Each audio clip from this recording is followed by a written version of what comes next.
Hello everyone. आज के class में हम जो टॉपिक डिस्कस करने वाले हैं वो होगा हमारा growth and development of banking in India. ये हमारा पहला चैप्टर है और इस चैप्टर में हम क्या डिस्कस करने वाले हैं, हम देखेंगे कि बैंकिंग सेक्टर्स में क्या क्या इवेंट्स हुआ था और रिफॉर्म्स क्या हुआ था, उसको हम डिटेलली डिस्कस करेंगे इस क्लास में। अगर आप क्लास 12 के बच्चे हो और अगर आपके बैंकिंग चैप्टर्स हैं, चाहे वो आपके इकोनॉमिक्स में हो या आपके फाइनेंस सब्जेक्ट में हो, ये आपके लिए काफ़ी इंपॉर्टेंट क्लास बनने वाला है। मोर ओवर इस क्लास में जो भी मटेरियल्स प्रोवाइड किया जाएगा, जो एक्सप्लेनेशन किया जाएगा, वो कम्पिटिटिव एग्ज़ाम्स के प्रोस्पेक्टिव से भी काफ़ी इंपॉर्टेंट है। तो अगर आप किसी भी बैंकिंग एग्ज़ाम्स के लिए प्रिपेयर कर रहे हो तो आप इस वीडियो को रेफ़र कर सकते हो। तो क्लास को स्टार्ट करते हैं। चलिए, क्लास स्टार्ट करने से पहले मैं अपना इंट्रोडक्शन दूंगा। मेरा नाम रोहित शर्मा है। अब कहे तो ओरिजिन ऑफ बैंकिंग को हम दो पार्ट में डिवाइड कर सकते हैं नॉर्मली। एक हमारा प्री इंडिपेंडेंस पीरियड और पोस्ट इंडिपेंडेंस पीरियड। अब प्री इंडिपेंडेंस पीरियड में हम क्या देखेंगे, जितने भी इवेंट्स हमारे इंडिपेंडेंस से पहले हुए हैं उसको हम कहेंगे प्री इंडिपेंडेंस पीरियड, और जो भी इवेंट्स बैंकिंग सेक्टर्स में हुए हैं आफ्टर इंडिपेंडेंस वो हमारा कहलाएगा पोस्ट इंडिपेंडेंस। अब ओरिजिन ऑफ बैंकिंग की बात करें तो ये हमारा वैदिक पीरियड में भी था बैंकिंग, ठीक है, मुग़ल के टाइम में भी था, बट ये हमारा उतना सिग्निफिकेंट नहीं है। अगर एग्ज़ाम प्रोस्पेक्टिव से बात करें तो हमारा मॉडर्न बैंकिंग जो है वो काफ़ी एग्ज़ाम में पूछा जाता है। क्लियर? तो हम देखेंगे अब जो ईयर्स हम कवर करने वाले हैं वो हमारा होगा 1717 से लेकर 1947 तक। आज के क्लास में हम इतना ही कवर करेंगे और नेक्स्ट जो टॉपिक हमारा होगा पोस्ट इंडिपेंडेंस पीरियड का, वो हम नेक्स्ट वीडियो में कवर अप करेंगे। तो सबसे पहले हमें जानना होता है बैंकिंग क्या है। बैंक एक फिनेंशियल इंस्टीट्यूशन होता है। अब बैंक क्या करता है, नॉर्मली ये हमारा रिसोर्सेज को मोबिलाइज करता है। एग्जाम्पल के तौर से लेते हैं, एक इंडिविजुअल है जिसके पास सरप्लस अमाउंट है, ठीक है, और वो चाहता है कि इसके जो मनी है वो प्रॉपर्ली यूटिलाइज हो, तो वो क्या करता है, बैंक में जाकर डिपॉजिट करता है। अब ये बैंक क्या करती है, जो मनी इससे कलेक्ट किया है बैंक ने, वो एक थर्ड पार्टी को लैंड करती है एज अ लोन। अब इससे क्या होता है, जो पर्सन ये लोन ले रहा है ये प्रोडक्टिवली इस अमाउंट को यूटिलाइज करेगा और इससे क्या होगा, बैंक को वो क्या करेगा, इंटरेस्ट पे करेगा। इससे बैंक का भी क्या होता है, रेवेन्यू जनरेशन होता है। मोर ओवर दिस इंडिविजुअल जिसने उस बैंक को सरप्लस प्रोवाइड किया है उसका भी क्या होता है, रेवेन्यू जनरेशन होता है। तो बैंक हमारा क्या करता है, ये क्या करता है, जितने भी हमारे कंट्री में रिसोर्सेज डिस्पैरिटी होता है उसको एलिमिनेट करता है। तो ये तो था बैंक का एक बेसिक फंक्शन, ठीक है। आजकल की बात करें तो मॉडर्न डेज़ में बैंकिंग काफ़ी हद तक न्यूमरस फंक्शंस कैरी आउट करता है, बट ये इनका सबसे प्राइमरी फंक्शन है। तो चलो क्लास को स्टार्ट करते हैं। प्री इंडिपेंडेंस में हमको देखना है बैंकिंग कहाँ से ओरिजिनेट हुआ है। अब हमारे कंट्री में बैंकिंग का ओरिजिनेटर हुआ था last decades of 18th century.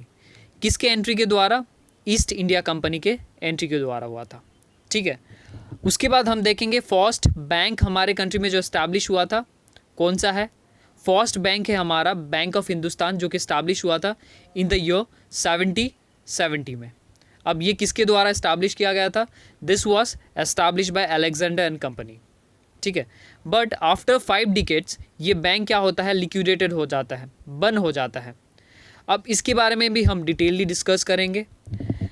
उसके बाद हमारा जो सेकेंड बैंक इंडिया में स्टार्ट होता है वो है हमारा जनरल बैंक ऑफ इंडिया। ये बैंक स्टैब्लिश होता है 1786 में, और after a run of 5 years क्या होता है, ये बैंक भी हमारा बंद हो जाता है, ठीक है।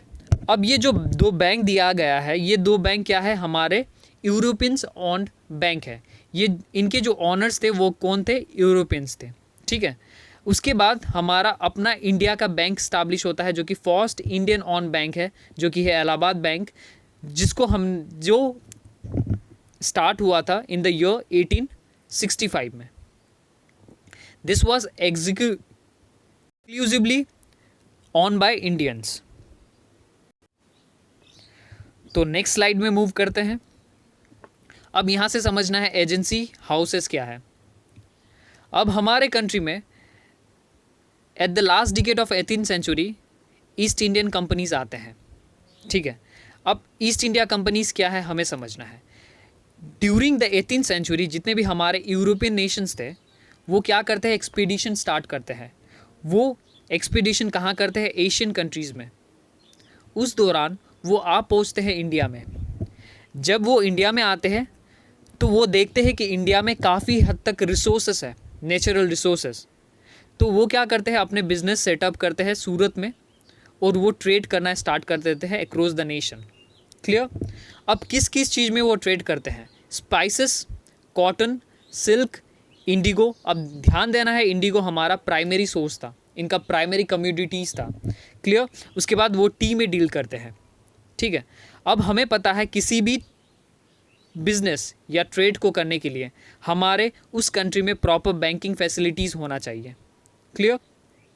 बट हमारे इंडिया में उस दौरान जो भी बैंकिंग फैसिलिटीज़ थे वो इंडिजीनियस थे और अनऑर्गेनाइज थे। तो ईस्ट इंडिया को जो भी फाइनेंस रिक्वायरमेंट था वो हमारे इंडिजीनियस बैंकर फुलफिल नहीं कर पाए। तो ईस्ट इंडिया कंपनी ने क्या किया, अपने ट्रेडिंग बिजनेस के साथ साथ उन्होंने क्या किया, बैंकिंग बिजनेस को भी स्टार्ट कर दिया इंडिया में। प्राइमरीली वो क्या कर रहे थे, कम्योडिटीज़ में ट्रेड कर रहे थे और साथ ही साथ वो बैंकिंग फैसिलिटीज़ भी प्रोवाइड कर रहे थे। अब उनके जो बैंकिंग फैसिलिटीज़ थे क्या क्या थे, सबसे पहले वो एक्सेप्टिंग डिपॉजिट कर रहे थे, डिपॉजिट एक्सेप्ट कर रहे थे। अब हमें नोट करना है वो जो डिपॉजिट एक्सेप्ट कर रहे थे उसमें उनने क्राइटेरिया दे दिया था कि ब्रिटिशर्स नेशनलिटी के इंसान जितने भी होंगे उनसे ही वो क्या करेंगे, डिपॉजिट एक्सेप्ट करेंगे। अदरवाइज़ वो क्या हो सकते हैं, यूरोपियन हो सकते हैं। अगर इन दोनों में से कोई भी क्राइटेरिया फुलफिल करते हैं तो ही वो क्या कर सकते हैं, उस बैंक में डिपॉजिट कर सकते हैं। क्लियर। उसके बाद वो क्या कर रहे थे, जितने भी इनके ट्रेडिंग बिजनेस के लिए उनको फाइनेंस रिक्वायरमेंट जितने भी यूरोपियंस पीपल को रिक्वायरमेंट था वो फुलफिल कर रहे थे। मोरओवर ये उनके गवर्नमेंट्स को क्या कर रहे थे, लोन भी प्रोवाइड कर रहे थे। क्लियर। ये कौन थे, अब ये हमारे एजेंसी हाउसेस थे, हमें इतना याद रखना है। उसके बाद हम मूव करते हैं नेक्स्ट स्लाइड में। ओके, एक चीज़ और हम देख लेते हैं। अब देखो यहाँ पे मैंने बताया था फर्स्ट बैंक हमारा जो स्टार्ट किया गया था वो था बैंक ऑफ हिंदुस्तान। अब ये लिक्विडेटेड क्यों हुआ था हमें जानना है। अब जो ईस्ट इंडिया कंपनी थे वो किस में डील कर रहे थे, इंडिगोस में। हमारा इंडिया में उस दौरान कल्टीवेशन हो रहा था किसका, इंडिगोस का। तो वो क्या कर रहे थे, ट्रेड कर रहे थे अक्रॉस द नेशन। बट क्या हुआ, आफ्टर सम टाइम जो जर्मनी था, जर्मनी ने क्या कर लिया, सिंथेटिक इंडिगो का क्या कर दिया, इंट्रोडक्शन कर दिया, जो कि मार्केट में काफ़ी चीप था, काफ़ी सस्ता था। उसकी वजह से हमारा जो इंडिगो था, इंडियन बेस्ड इंडिगो, उसका डिमांड मार्केट में कम हो गया, जिसकी वजह से उनकी जो मार्केट था, ट्रेडिंग मार्केट, कॉलेप्स होना स्टार्ट कर दिया। जब बिज़नेस हमारा धीरे धीरे करके कॉलेप्स होना स्टार्ट कर दिया तो बैंकिंग बिजनेस भी फेलियर होने लगा, उनके पास सफिशिएंट अमाउंट ऑफ कैपिटल नहीं था। तो उसी वजह से हमारा बैंकिंग जो था, एजेंसी हाउसेस जितने भी थे वो क्या हुए, बंद होने स्टार्ट कर दिए। अब देखो हम नहीं बोल सकते हैं कि हमारा बैंक शट डाउन होने का एक ही स्पेसिफिक रीज़न होता है, वहाँ पर वेरियस फैक्टर्स को होता है। बट ये हमारा वेरी नोन क्या है, एक रीज़न है, ठीक है। तो उसके बाद अब देखना है हमें, जितने भी हमारे एजेंसी हाउस थे जो सर्वाइव किए थे, उन्होंने क्या किया, अपने बिज़नेस को कैरिड आउट करना स्टार्ट कर दिया, ट्रेडिंग बिज़नेस को। बट उनके जो बैंकिंग बिज़नेस था उसको टू कवर कर लिया किसने, प्रेसिडेंसी बैंक ने। अब हमारे इंडिया में उस दौरान 3 प्रेसिडेंसी बैंक थे। द बैंक ऑफ बंगाल जो कि 1809 में स्टार्ट किया गया था। उसके बाद बैंक ऑफ मुंबई जो कि स्टैब्लिश हुआ था 1840 में। उसके बाद तीसरा हमारा है बैंक ऑफ चेन्नई, ठीक है। अब देखें, इस तीनों बैंक को देखें तो क्या है ये हमारे जो मैप, अगर आप मैप को देखते हो इंडिया का, चलो ड्राइंग काफ़ी अच्छा है। जो बंगाल था वो हमारा वेस्टर्न पार्ट को कवर कर रहा था, मुंबई हमारा